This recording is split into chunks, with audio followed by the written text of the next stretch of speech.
Shares 35% holding है आपकी financial services में, और इस वक्त ये दौर है कि मतलब किसी से भी आप बात कीजिए तो बैंकिंग फाइनेंशियल में एक्स्ट्रा ओवर बुलिश है। हर फंड में, हर पीएमएस में या किसी एचएनआई, मतलब जिससे भी आप बात करिए बैंकिंग फाइनेंशियल में एक्स्ट्रा सुपर बुलिश है। क्या इसमें बहुत ज़्यादा कंसेंसस क्रिएट का डर तो नहीं बन रहा अब? तो आप अगर क्रेडिट ग्रोथ, इसलिए क्रेडिट ग्रोथ के बारे में बात करें, इसका एक मेन बैंकिंग और फाइनेंशियल सर्विसेज के लिए सबसे इंपॉर्टेंट पैरामीटर होता है क्रेडिट ग्रोथ और असेट क्वालिटी।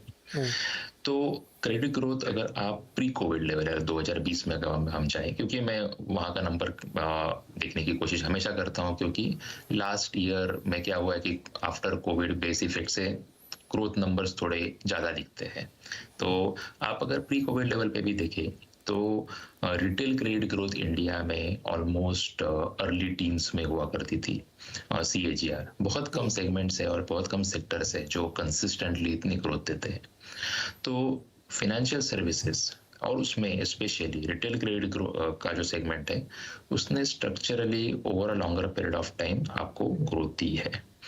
तो उसकी वजह से फाइनेंशियल सर्विसेज का वेल्थ क्रिएशन भी अच्छा रहा है इंडिया में। और तो ये एक मोस्ट इम्पॉर्टेंट पैरामीटर होता है। दूसरी इम्पॉर्टेंट बात है क्रेडिट साइकिल की, असेट की क्वालिटी कैसी है। जैसे मैं बता रहा था कि कॉर्पोरेट का एब्सोल्यूट डेट लेवल अभी कम है, तो जनरली ऐसे सिनारियो में आपका क्रेडिट क्वालिटी अच्छा रहता है। On the other hand retail side में भी क्रेडिट क्वालिटी अच्छा, हमने देखा कि जब कोविड हुआ तभी लग रहा था कि सबके असेट क्वालिटी बहुत डिटेरियोरेट होगी। इम्पैक्ट आया पर लेकिन बहुत ज़्यादा इम्पैक्ट नहीं आया।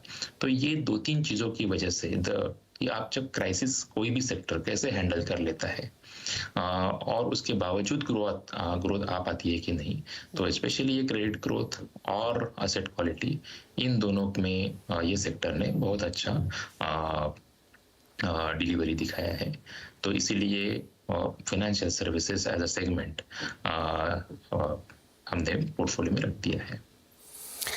एफएमसीजी में आप एक्सपोजर काफ़ी कम है, क्या इन्फ्लेशन के डर की वजह से, या आपको लगता है कि अभी बहुत ज़्यादा ग्रोथ वहाँ पे नहीं है?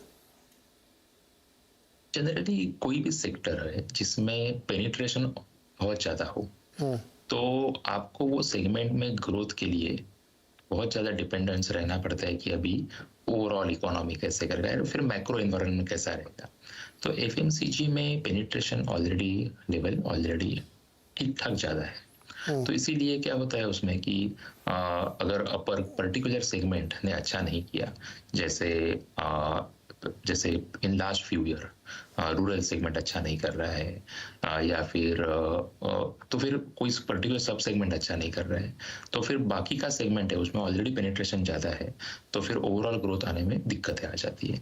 तो इसीलिए एफएमसीजी एज ए सेक्टर अगर आप देखें तो उसका ग्रोथ, लॉन्ग टर्म ग्रोथ है वो generally volume growth plus inflation जिसे हम गिनते हैं, तो इससे आपको ओवरऑल रेवेन्यू ग्रोथ मिलता है। तो आप उसके सामने अगर आप रिटेल क्रेडिट ग्रोथ देखें या फिर रिटेल सेगमेंट ग्रोथ देखें, रिटेल कंपनीज जो रहती है जो जिनकी growth apart from consumption, new store opening and most importantly efficient capital allocation से, क्योंकि न्यू स्टोर ओपनिंग आप डेट लेके भी कर सकते हो, लेकिन अगर कोई रिटेल कंपनियां न्यू स्टोर ओपनिंग कर पाती हो और उनके रिटर्न ऑन इक्विटी भी अच्छे हो, तो ऐसे कंपनियों का ग्रोथ हमेशा जनरली एफएमसीजी से ज़्यादा आता है।